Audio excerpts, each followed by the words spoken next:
Alrighty, so we've covered Christopher Rufo a handful of times on this channel already. His campaign against critical race theory, his campaign against LGBTQ stuff in schools, but we haven't covered him having a conversation with Jordan Peterson. So that's going to be an interesting thing that we get to go through. But before we do that, a couple of things. One, obviously, we're going to get the fan art section first. Two, I am sick. So I am going to probably be pausing several times throughout the video, just letting you guys know that. Hopefully you can bear with me.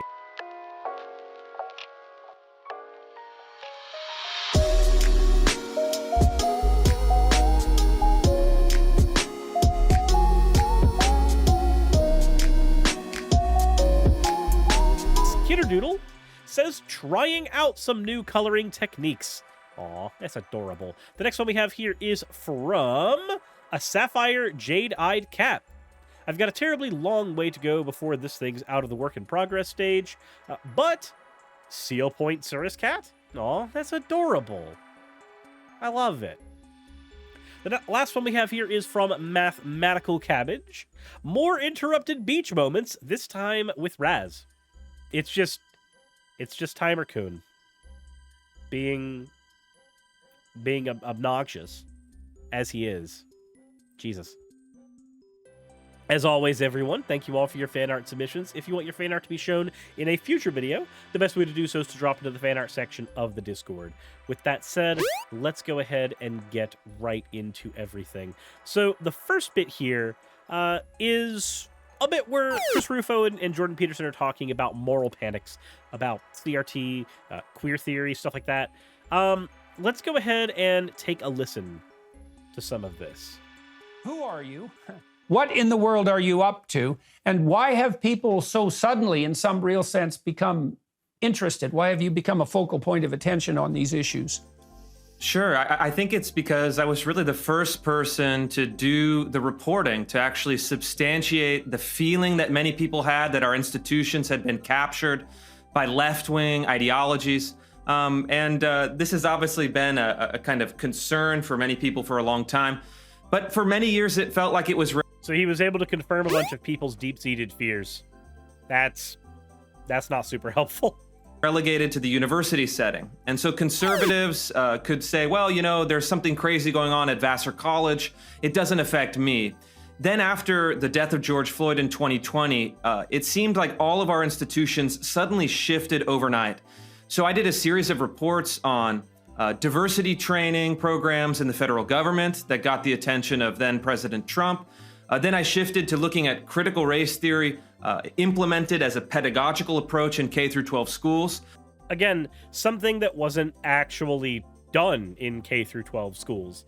Like, okay, for those who don't know, CRT is a legal lens that we can use to look at something to determine if racism happened at a certain point in a legal sense with something. And the prime example of this is redlining, right? We're looking at redlining and we are trying to figure out, okay, did racism at some point make it to where these particular districts were cut off from others, or is there a point where a person was not able to get a loan and this led to problems going forward? Where, you know, did racism stem from this at any point? And when you look at redlining, what CRT will show you is that certain districts were redlined on racial lines, and then by redlining districts on racial lines, it created divides that were financial. Job opportunities were more scarce in the closed-off redlined districts, and therefore the kinds of money that could be earned in those areas got more scarce. Therefore, the ability to get loans was more scarce, and oh, by the way, we also used to deny bank loans to people based entirely on if they happened to be in the middle of a redlined district. So what CRT would do is it would look at this and go, okay, so the redlining happened on a racial divide at one point, and then that racial divide became an economic divide later on down the road. These two things are correlative, and it means that there was a point in time where a racist thing happened systemically, and that led to more things happening that were considered negative, that happened to disproportionately affect one race over another. See, what a lot of people try to do, and what CRT tends to combat, is a lot of people try to go, well, black people are more lazy, or they're more prone to crime, therefore they make less money, therefore this all happens. But that's a backwards approach. What CRT does is it looks, instead of looking at the present and then analyzing past actions from the present, it looks at the past as a lens to analyze the present.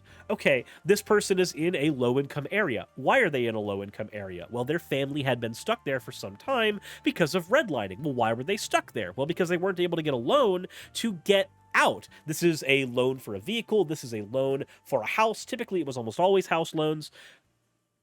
What CRT does is it analyzes and looks at where that component happened, where it took place. So what Rufo reported on was schools talking about racism and how racism is bad. This is not CRT. I don't know how many times I have to say it. Talking about racism is not critical race theory. Chris Rufo's campaign was a combination of calling every conversation about racism CRT and also going into the conversations about CRT and saying that it demonizes white people, it's black supremacy, it's this, it's that, it elevates minorities over the majority. That's what he tries to argue, but that's not something CRT does. And again, CRT is not something that's even taught outside of, freaking law school anyway. We get a category error and a scope error both, but here's the thing. Most people who listen to Chris Rufo about CRT, or listen to James Lindsay about CRT, or Ben Shapiro, or Matt Walsh, or any of the people that copied his homework, they don't know any better. And that's a feature, not a bug. The idea is to grab people who do not know any better and convince them that, hey, the school institutions are trying to corrupt your kid. They're trying to turn your kid anti-white. Something that your school institutions systemically aren't doing. Now, are there a handful of individual teachers who might be trying to do that? Statistically, probably.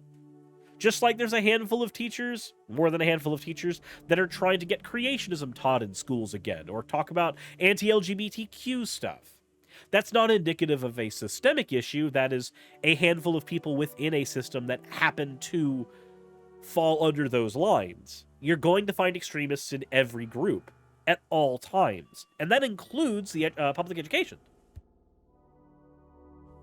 So he's just trying to make it confusing. So he's confusing it, but he's not trying to make it confusing. He's trying to make it easy to understand his version of events.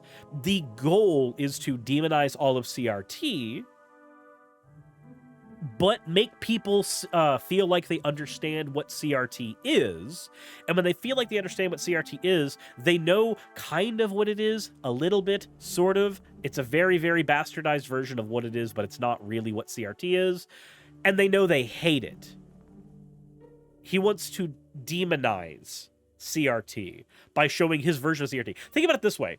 How do you demonize an LGBTQ person? Call him a groomer. Easy. Simple. That's what you do. Call him a groomer, call him a pedophile. That's what the right does right now. That's what the NIFB has been doing for the past couple decades. Well, IFB for past couple decades, NIFB for more recent. But the point is, their goal is to engage in a thought-terminating cliche. When you hear the word CRT, you think school indoctrinating child into being anti-racist, which is just anti-white. That's the goal. Now, what does this accomplish? Well, it lines the pockets of private education firms. That's what it does. It makes kids more stupid as well. Because here's the thing, not everyone has the time or ability to homeschool their kids. Meaning that several kids are going to not have an education if they are pulled from public education. Sure, some parents might be great teachers. Sure, some parents can teach the material to their kids just fine. Most parents can't. For most parents, teaching at an academic level is not a skill they have. That's fine, it's not a skill that you necessarily need. But taking away the professional job of teachers and demonizing them in public education as people who are indoctrinating your kids against white people. That's the goal. And the end goal is more people end up in private education. When more people end up in private education, either in private schools lining those pockets or homeschooled, which, by the way, also lines private school pockets, because guess who sends out the work material for homeschooling? If you don't believe me, the private school that I went to was Pensacola Christian Academy. Do you want to know what the homeschool curriculum is? The A. Becca Literature curriculum. Do you want to, and that's not the homeschool curriculum for everyone, mind you, but it is a very popular one in the United States. Do you want to know who runs A. Becca Literature? The same people who run Pensacola Christian Academy. They have a monopoly on that private education. There are other private education firms. There are other schools that do it. But again, these are for-profit institutions, not public good institutions like a public school is. But let's continue. Which set off this massive response, or really revolt, amongst parents nationwide.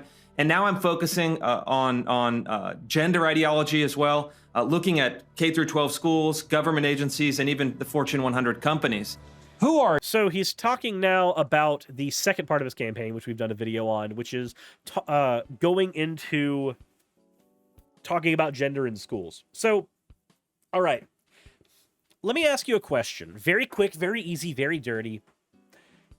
If you wanted to normalize trans people, what is the easiest way to do it? Is it talking to adults about it? No. It's kids. Here's the thing. I hate to tell you this. Adults in the audience, me as an adult as well, we all have to come to terms with something. We're all going to fucking die.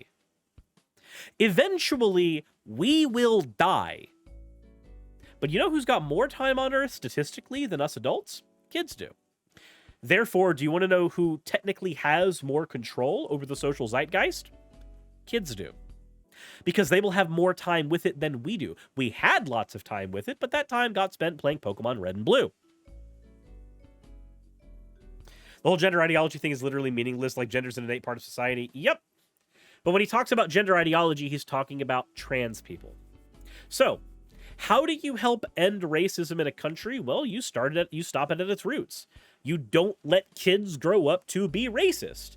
Adults who are racist tended to be kids who are racist. Adults who are assholes and bullies tended to be kids who were assholes and bullies.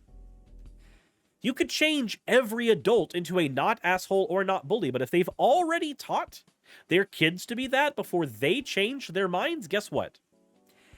When we die, the world stays exactly the fucking same. Which means the target for anti-LGBTQ people does not need to be adults. That's circumstantial.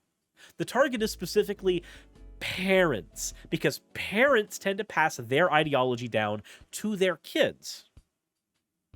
Now, whether that ideology sticks is another thing. Rufo claims that he's reporting on what's actually going on, but as we've covered in previous videos, that's not what he does. He strawmans what CRT is. He strawmans what gender ideology is. He strawmans what trans issues are. And when he does that, he creates a world where kids are more likely to be anti-LGBTQ or more likely to be racist under the guise of being apolitical. So is the world imploding? No. The world is constantly in flux. Always. It's the minute that you give up hope that the world can be a better place that, yes, the world does implode.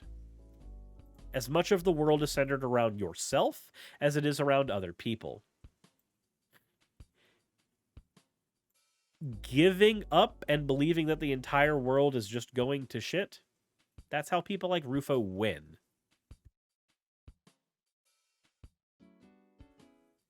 Don't let them win. Now, there's another clip I want to watch here. All of these have been compiled by Sam Hoadley Brill, so thank you very much for that. But Description of this one is that Peterson gives some half-assed pushback to Rufo's campaign to ban CRT. He makes sure that he's not claiming that Rufo has increased state government's power to censor ideas in education. But that's the thing he unquestionably has done. If you want evidence that Chris Rufo's campaign has actually led to censorship of these ideas in schools, look no further than Ron DeSantis in Florida. He's been trying to force through anti-LGBTQ stuff, anti-CRT stuff in education for the last few years. But let's go ahead and listen to the clip. That because one of the I'm going to play devil's advocate on the Kimberly Crenshaw intersectionality CRT front, and I also want to have a discussion with you about the place of this war, let's say, the proper place of the war, because one of the concerns I have about attempts to fight critical race theory at the practical and pragmatic level is that attempts to regulate or ban it, and I'm not saying this is happening, I'm saying it's a potential danger. He's definitely not saying that critical race theory stuff is getting banned in the United States, despite the amount of times that DeSantis has been trying to, and other state senators have been trying to push that, and other governors have been trying to push that. Oh, by the way, if anybody tries to come up with the galaxy brain point of, if CRT isn't being taught in schools, then why don't you want it banned? Because what is being banned in schools when you say CRT is being banned in schools is not what CRT is. It's general conversation about racism. It's general conversation. It's the shit that Rufo has been targeting. Remember, when Rufo says CRT, he's not talking about the academic literature of critical race theory. He's talking about his strawman idea of CRT. Playing the aha gotcha lib game of going, hey, he's not trying to ban CRT. He's trying to ban CRT, though. It's just not the CRT that we said, but not the CRT that he said. Playing that game doesn't work. We can all agree that when Rufo says CRT, he's just talking about racism. He's trying to ban conversation about racism because he finds it to be divisive. Mint Kuro, thank you for redeeming your points for Ara, you fucking degen. As evidenced by his actual posts, where he has pointed out that this has been the focal point of his actual campaign. Mooey Chewy! Thank you so much for the raid. How was your stream? Can we ban conservatives? No. Let's continue. Attempts to regulate or ban it run into the potential problem of expanding the sensorial capacity of governments in relationship to educational institutions and the free flow of ideas. And that, especially when you're dealing with something that's as difficult to pin. God, he's trying so hard. He's trying so hard to be like, I know you're not doing a censorship, but you're kind of doing a censorship. But you're not doing a censorship, but yet, Bill C-16 is living rent-free in his head. Down and define, let's say, as critical race theory, because where's its boundaries, that poses a potential danger for the future. We don't want to establish government institutions that are heavy-handed in their sensorial capacity. So we'll go back to that. Okay. This feels so softball. It feels so softball. The next part we have here is Peterson apparently making some decent points in response to Rufo's insistence that America's the greatest nation on earth. And that's thanks to our free market system. Okay, let's take a listen. What countries do it better? What countries would you rather model your society on? And then you start to actually have a practical view. So I don't know, like New Zealand, probably. Altered Rin, thank you so much for the raid. How was your stream? I did not realize we were going to get back-to-back raids, but we got back-to-back raids. Y'all are fucking great. But, like, okay, Canada is a more functional country than we are when it comes to shit like healthcare and, public good. New Zealand is a more functional country than we are there. Australia, in a lot of ways, is a more functional country than we are there. The United Kingdom, as backwards as it is, at least has the NHS. So, I don't know. Finland, Sweden, Germany. I'll take a lot of them over this. Let's take a listen. Let me push back against that a little bit. So, because I'm trying to do what I can to argue for the other side, let's say. Sure. So I might say, well, these Western countries that you point to as pillars of freedom and democracy and wealth, and in terms of, let's say, the remediation of absolute privation, the reason that a small minority of people within them are hyper successful is because they oppress and dominate the others in that society and siphon off excess resources from them in a manner that's akin to theft. That's a Marxist perspective. And then the reason that the United States and Canada and Great Britain, let's say, are wealthy in the manner that they are, has nothing to do with the essential virtues of capitalism and the free market, and everything to do with the fact that they took all the land from the Native Americans, that they've been colonial nations, that they've exploited the third world, and that they've diverted resources that should have been more equitably distributed across the world and within their own societies for the benefit of a very small number of people. So, okay, so it's not entirely inaccurate, but it's also kind of a bit of a caricature. So what happens here is Jordan Peterson is trying to devil's advocate, play Marxist here.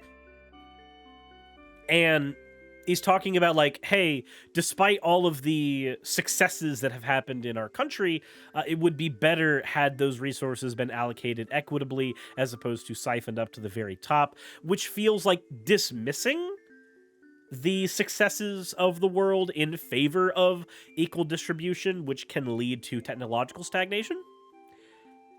I feel that a stronger point would be to, if you really were trying to steelman a Marxist position here, a stronger point would be to point out that these same innovations happen under any economic system, not just capitalism. And capitalism has, in its own way, created stagnation because there is no reason to innovate on something when you can simply market something as innovative. If you can convince the populace that they need to buy your thing, you don't necessarily need to make a better thing. Just convince your populace that it's the new and greatest thing since sliced bread, even though your bread is a wheat loaf and that's a white loaf, and they're functionally very, very close to the same thing. You've not done a whole lot except change the bleaching process. But that's not the angle that it goes for. Let's hear Rufo's response. that would be the counter position to the case that you were making. That would, yeah, and it falls apart on really a basic scrutiny. So the idea, Marx. Yeah, it falls apart on a basic scrutiny because it's a very basic version of the argument. There are other better ways to formulate that argument. As opposed to saying, innovation happens under capitalism, but wouldn't it be better if things were more fair? Point out that no, innovation would happen under socialism too. Innovation happens under all economic systems. Innovation happens more often when people are lazy and bored than anything else. And I'm not saying that because I'm trying to be snarky. No. Think about it. Why do we innovate? We innovate to make things more efficient. Why do we make things more efficient? Is it because we're amazingly creative individuals? No. It's because we're lazy people and we really like shortcuts. And we have this unique ability to say, if I do something very, very hard once and make it easy for myself every other time, life would be better. So capitalism means we control enough of the market you never have to innovate? True, you don't. I hate to be the person that does the whole, just look at the MCU thing, because I actually really like the MCU, but let's be honest, that is an avenue that hasn't had to do a whole lot of innovation because they've captured such a large part of the market. They know they will print money when they make things. It's how it works. Capitalism creates a system where people vote with their dollars, and therefore the people who have more dollars have more votes. Because the idea of competition under capitalism is to lead to monopoly. If you don't believe that happens, please look again at Disney. They have been creeping more and more towards a monopolistic power hold on the media industry in a long time, or for a long time. Marxists talk a lot about the distribution of resources. They never quite talk about the production of resources.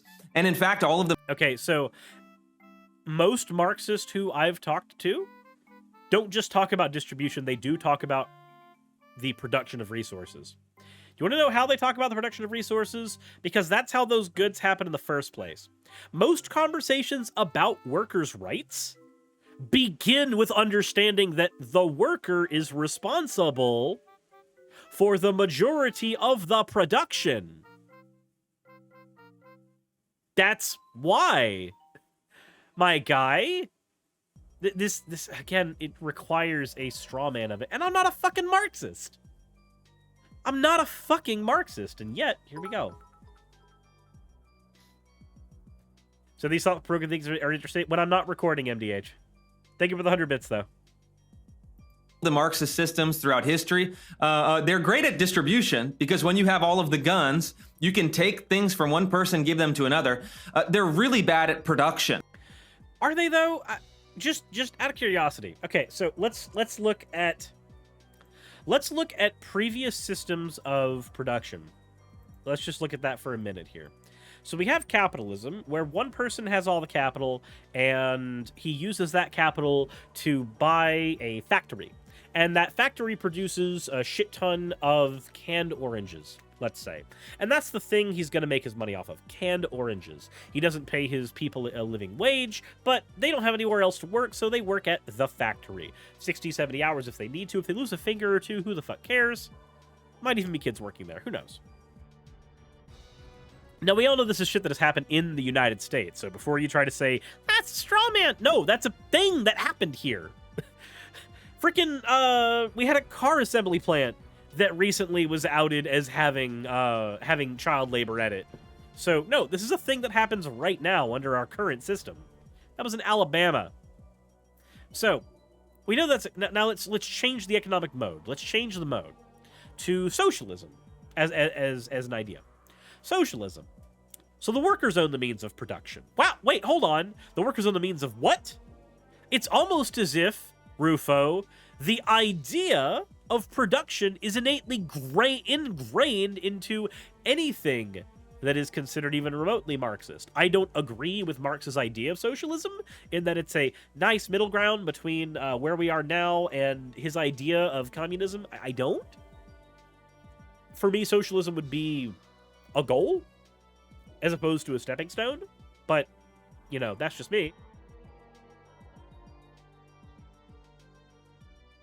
So let's talk about that mode of production. What changes on the assembly line? Well, nothing. The factory's still there. How do we make the factory? Well, we would still need efficiency. Having a guild of peach canners, orange canners, the guild of canners. They could make, you know, they could have a shit ton of them employed at the canning factory or at random ass tables, canning by hand, but eventually, just like the capitalist is going to go for more automated production to save on cost, the socialist is also going to go on more automated production because it's better for the labor force. Both capitalism and socialism and communism, all of them want automated labor, every one of them. The only difference is, in capitalism, with automated labor, nobody has the ability to make money anymore. But the people who own the automated production, they can make all the money they want because you have to buy their shit. Under socialism, when people actually democratically own that factory, instead of people just getting fired, those profits get split a little more evenly. There's not a CEO per se. There's not a business owner per se. Also, how's it going, Vivi? The factory is democratically owned amongst the workers. Is there still a leader? Absolutely. That's how a democracy works. You elect your leader. So that business being democratically owned means that there's a higher chance that as the business automates, instead of just laying off employees and cutting them off, resources are going to be allocated to make sure that the people who were running the business can keep on getting wages of some variety. Money is still trickling in towards them.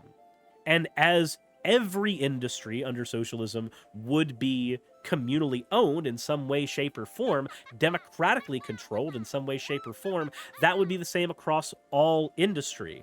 This is how we would get something like, say, universal basic income. every guild coming together and saying, well, we could all provide wages to our workers, or we could all petition the government to have a universal basic income that comes through. We support the infrastructure of the economy by functioning, and the government has to take those necessary functions the guilds are performing and provide universal basic income for the workers. Now, under communism, there's just no money at all, and that's not a conversation to be had anyway, and I don't think that one's happening outside of Star Trek. But, point is, production is at the very heart of every single one of these things.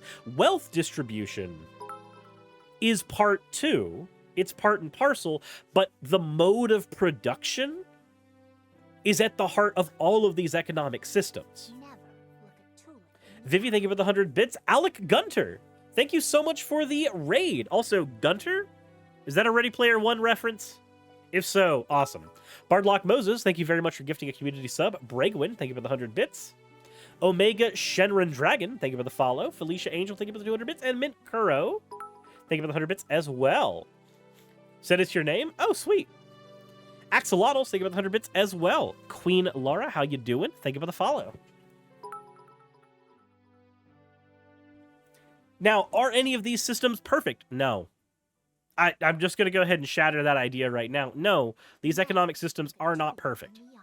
Capitalism is not perfect. Socialism is not perfect. Communism is perfect, but that's more flaw than feature. It's a perfect utopian society that I do not think we can achieve. And if anybody believes we can achieve it, then by all means, provide me the method by which we would. Now, space communism, on the other hand, I mean, yeah, that's Star Trek. Do you think capitalism is less perfect than socialism? Well, yeah. Like, okay, so free market capitalism solves many problems that mercantile capitalism had, and socialism solves many problems that capitalism has. And communism solves all the problems, but again, I don't think we're ever getting that one.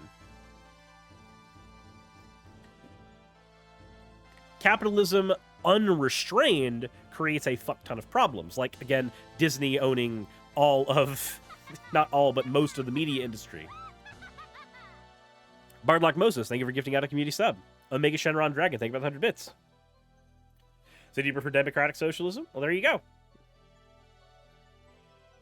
Like, which economic system you prefer is a you thing. So what are your thoughts on nationalization? Like, nationalizing industries? I'd rather that to privatization, personally. So you want socialism and perhaps communism without the state? I mean, Insomniac Pen, communism without the state is just communism. Communism with the state isn't communism. Like, communism is a moneyless, classless, stateless society. You know, things like the power grid should be nationalized. Doesn't communism lack the state by definition? Yeah, that's... So what do you think about the current anti-monopoly laws? They're not good enough.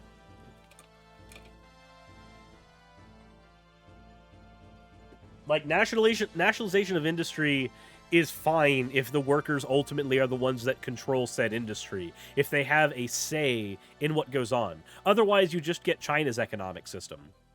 China's economic system, despite being owned by the Communist Party, they are a state capitalist structure. Like, their big industries are all owned by the state.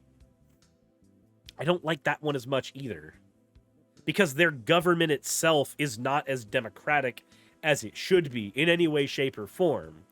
So having the state control those things is just having a different business owner at the top.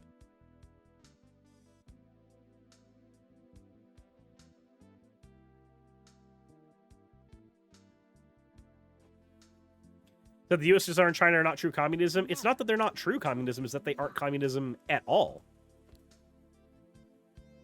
They were and are countries ran by a communist government. A government that is ran by the Communist Party, but much like how if Bernie Sanders were to win his election, despite him being a leader who would be a democratic socialist, we wouldn't magically become a democratic socialist country. We'd still be a capitalist country.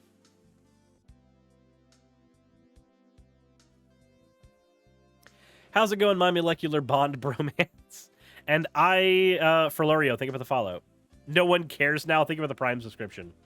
That if you like socialist communism, you must love Venezuela. You pronouns having anarchist fascist.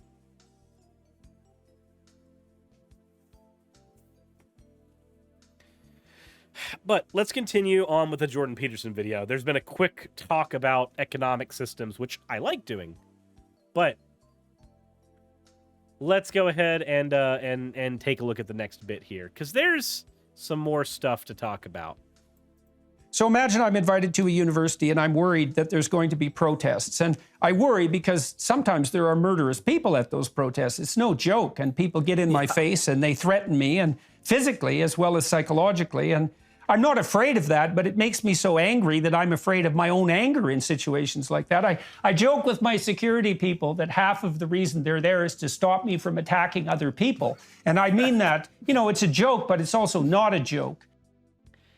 It's a joke, but it's not a joke. I would physically harm a bunch of people around here, jokingly, but not a joke. I would definitely hurt them, truly speaking, but not literally. And only kind of literally, but jokingly literally. You know what I mean, right? Wink, wink, nudge, nudge. That's just fucking Jordan. Come on, dude.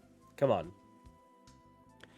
How to say you have anger problems without saying you have anger problems, while saying you have anger problems. I understand if the conversation is about self-defense. Nobody wants to be attacked when they're going to go speak, but still. And you're giving this kind of time-tested advice about how to grow up, how to take responsibility. And it makes a difference in people's lives. And I think the reason why the left is so upset with you, maybe the reason they're so upset with me in the same token, is that they're trying to give advice to the working class that will end up destroying their lives.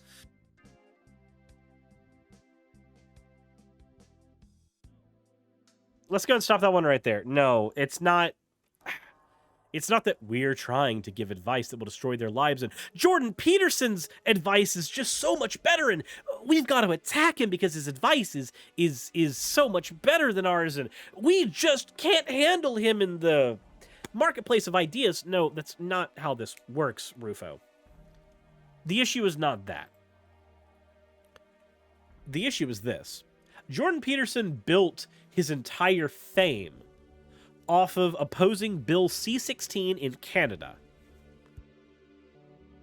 What Peterson wants is a world where he can actively misgender and harm trans people under the guise of free speech. That's what he wants. I don't give a shit about Peterson's 12 rules for life. I don't give a shit about his whole, if you want to change the world, just clean your room first. I don't give a shit about that. Because if I gave a shit about that, then I'd be making a video about that song Dream Made, where he said the exact same shit. I would be doing that. I don't care about that. I care about the fact that Jordan Peterson, and hopefully this has been evidenced by all the videos that I've done in regards to him, I care about the fact that the world he advocates for is one where minorities are harmed more often. The world he advocates for when he talks about things like enforced monogamy. The world he advocates for when he advocates against things like Bill C-16. When he argues that he should be able to misgender someone repeatedly to the point of harassment. And given that he's a public figure, creating a world where his constituents will also harass trans people. That's the world he wants to create. Because in his mind, that is a world that maximizes free speech. I don't want that world. I know that, more free speechier. Morest freest of speechers. But yeah, no, Vivi's got it right there. They think society will be destroyed if the status quo isn't maintained. No.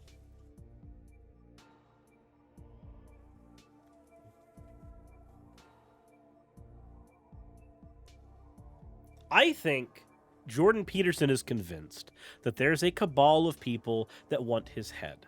However, he created the world in which that cabal exists. It was a self-fulfilling prophecy from the beginning. This can be said about most every type of content creator who ever exists. We create a world where our fans and our haters exist. They would not exist if we were not content creators in the first place.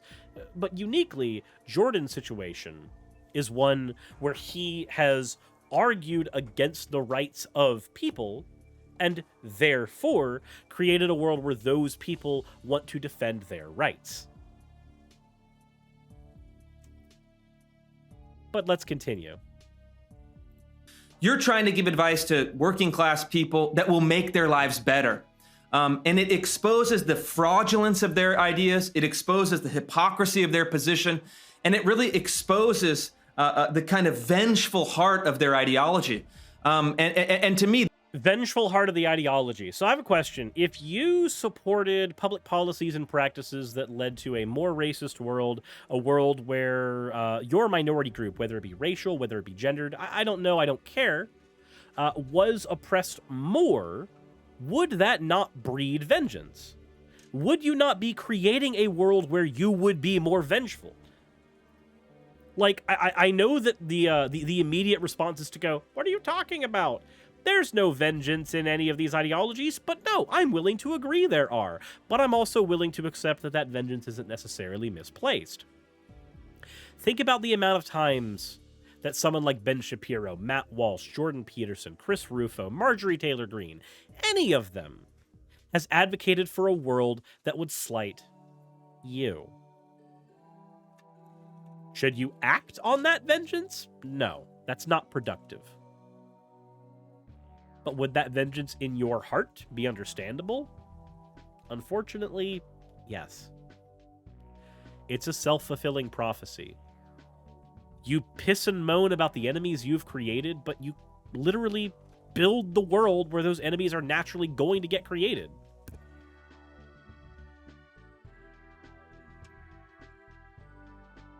I don't understand. That's really what converted me out of the left. I can't spend any more time. Oh boy, how I left the left. We always get here. We always get here. How I left the left, everybody. Time with these phony people. And phony people, says the guy who created an entire facsimile of a campaign. So, we then get back to Jordan Peterson talking about his fears that Rufo's threatening academic freedom. Let's see where that goes. Policymakers, including you, despite the wide grounds for our agreement, talk about how legislatures can now intervene, and I know they're doing that anyway, right? That's part of your point. How they can intervene in terms of funding to stop subsidizing ideas that are deemed undesirable. But, you know, that brings up, I don't say I have a solution to this, by the way, but it brings up the specter of producing a government bureaucracy who regards it as its mission to police intellectual content. So how do we thread that needle, do you think? A couple different ways. First, I think you have to take a step back and really assess the status quo. There's this kind of, again, what I think of as a myth or a delusion among many of my friends, even on the center right or maybe the libertarian right, where they say, no, we don't meddle with the government, we don't meddle with the bureaucracy, we don't meddle with public universities.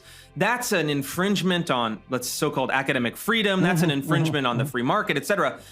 But when you say we're going to take a kind of non-interventionist approach in a government agency, that government agency will be filled by people who have vastly different values than you do, and they have no qualms about intervening. So you seed the plan. So I agree with this point, actually. I hate to say it, I agree with this point. Do you want to know why I agree with this point? Do you know how many times I've advocated for people who watch my channel to get involved in your local politics? Whether it be something as little as going to meet your representative to communicate your fears to them, communicate the things you want changed in your district, in your state. If you have the ability to, Even if it's something as small as getting on like the Board of Education. Local one, just like for your city. Do it.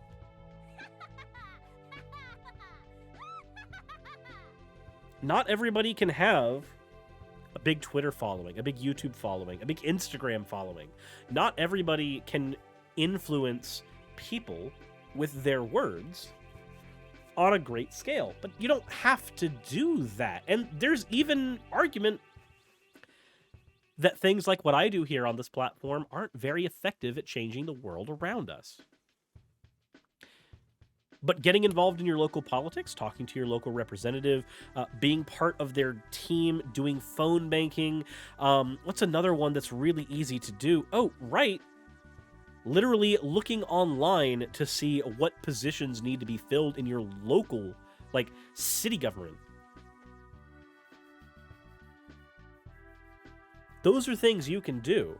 You want to go protest? Fine, go do it. But if you want to be effective, if you really want to be effective, sit in the middle of one of those public meetings. Try to get elected. Run your own local campaign. These are things you can do if you have the time. View Chance says literally go to town hall. There are people there who can help you figure that out. There are organizations that are literally built to allow you to learn how to do this. Run for Something is an organization that's entire premise is getting people at the local level into politics. It's a thing you can do. Because yes, people who do not share your values are already doing that.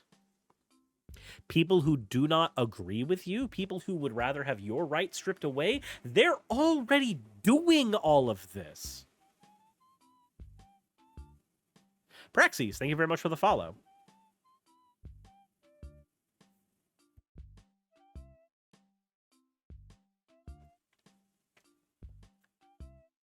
You can also get involved in various campaign agencies. The Human Rights Campaign, I guarantee you they're looking for volunteers. Or funding. Anything. You have the ability to do shit. And I'm not saying that as like, we're in a democracy. Animaniacs told me it was time to vote. No, voting is literally, voting is the least of what you can do. It is the smallest thing you can do. There's so much more you can do.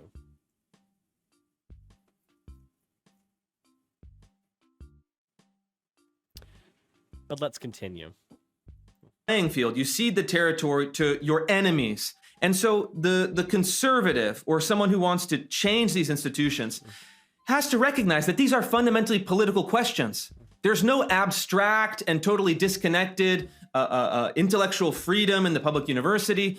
You have intellectual freedom under the First Amendment as an individual citizen, but you don't have license to do whatever you want with a permanent taxpayer subsidy, even if you're violating the spirit of the law, violating the letter of the law, violating the will of the voters through their state representatives.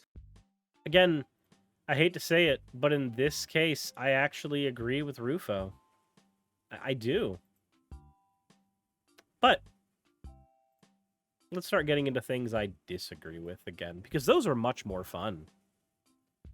Malarkey says, Jordan B. Peterson shows signs of early form schizophrenia, like how he's kind of paranoid, and I get that, but I'm not going to play armchair psychologist or psychiatrist. I'm not. Yeah. Rallies, I agree with Vivi in the chat. The function of a rally is to raise awareness for a topic, but a rally itself does not initiate change. It raises awareness. And you know what? I'm going to go ahead and say it. Riots do it too, because they tend to get noticed by the news more. Is that good necessarily? No, I'm not saying it's a good thing to go and fucking riot. I'm just saying statistically, the news pays attention to them more, as evidenced by here in Atlanta, several BLM rallies happening with no news coverage up until a Wendy's got burned down. Like, literally, the news would not cover the rallies until something fucked up. I hate that, because we shouldn't live in that kind of world. But we live in the world where if it bleeds, it reads. If it bleeds, it leads. I hate that. That's also reality. And we don't get to engage in an idealistic world. We don't get to live in an idealistic world.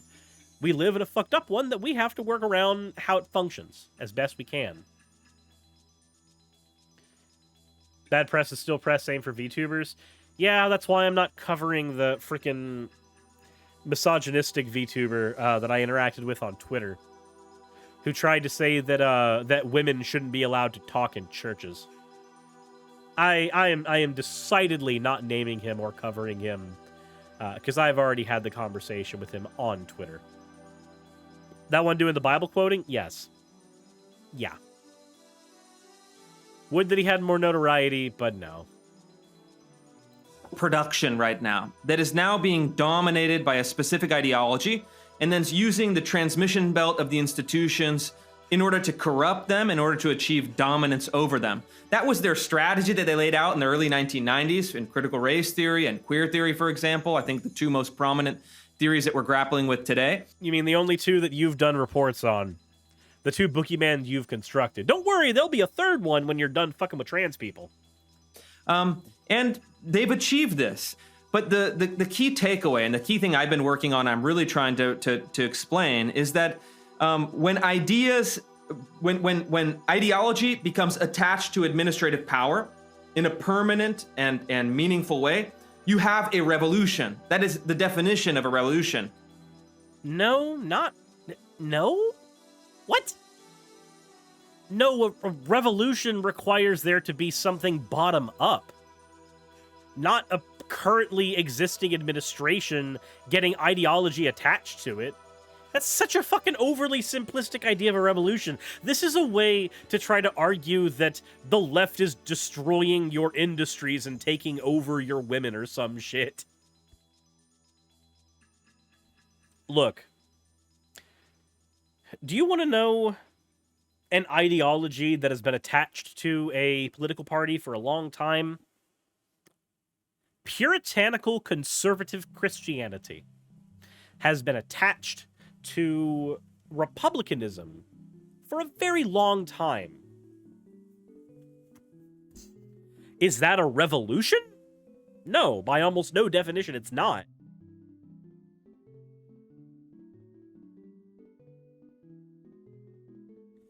But by all means, it is necessarily, definitionally, the thing he said. So that sounds like a pretty lame revolution.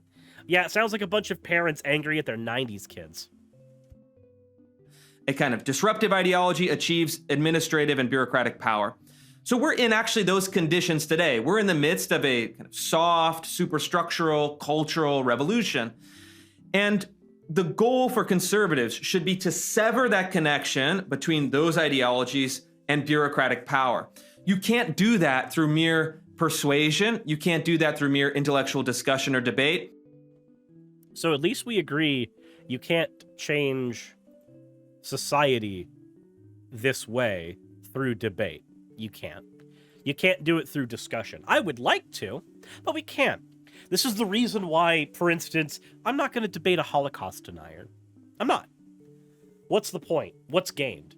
Is that an idea that we should allow within the marketplace of ideas to battle it out in intellectual superiority? No, that's not how this fucking works. There are certain ideologies that only deserve one thing, and that is to be laughed at, to be mocked off the stage. Because they've had their time in the marketplace. And they've fucking expired.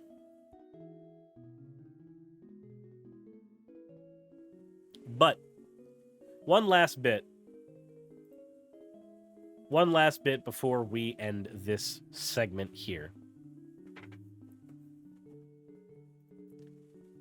Let's go ahead and pull it up after I get the volume fixed. Whee! Yeah, well, how do you know, for example, how do you know that your attempts aren't going to degenerate rapidly, let's say in 10 years, into something that's indistinguishable from a persecution of those who hold, for temperamental reasons, let's say, political views that tilt them towards the left. I'm not saying that you would do that, although I would say it's hard to resist the temptation, you know, especially given that the playing field right now is so bloody lopsided. You know, that does set up the desire to level the playing field. The problem with leveling the damn playing field is you tend to level the players, you know, and so I don't, yeah, go ahead. Here's what I think the ideal is. I think it's important for us to kind of reflect on, okay, well, let's solve these practical problems. Sure, there's no guarantee, right? There's no guarantee. I think the only guarantee is that it's an experiment that could be better than the status quo and likely would be better. Yeah, well, how? Except it's not. Here's the thing, though. What he's advocating for is the status quo. Anti-trans stuff, that is the status quo. Anti-gay stuff, for the longest time, that was the status quo. 50 years ago, racism was the status quo. There's, like, when you do this going to bat for conservatism, you're just replacing one status quo with one we've already had before that fucking failed. We've had the anti-gay status quo. It doesn't need to be there. We've had the anti-black status quo. It doesn't need to be there. We have the anti-trans status quo, and it is equally atrophied and useless. This is why I love... There's an older meme. I'm going to pull it up real quick. Hold on. Jordan Peterson, radical idea. Let me see if I can find the picture. There's a lovely meme that illustrates this perfectly, if I can find it. I don't think I'll be able to find it, though. Okay. Then I'll just have to... Oh, there we go. There we go. Found it. Took me a second. He's got all these cool new ideas, like Christian conservatism. This is an old meme. But Jordan Peterson, especially now that he's working for the Daily Wire, has been exemplifying this meme quite a lot lately. These are the same people that say Jordan Peterson isn't right-wing. But his ideas just happen to be the same as most of the right-wing Republicans in the United States. It's pure coincidence.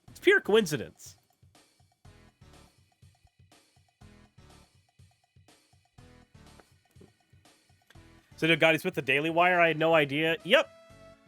He's with the Daily Wire now. As he would be. Yeah, what a wild and wacky coincidence. Whoa! Hey! But this is a long one.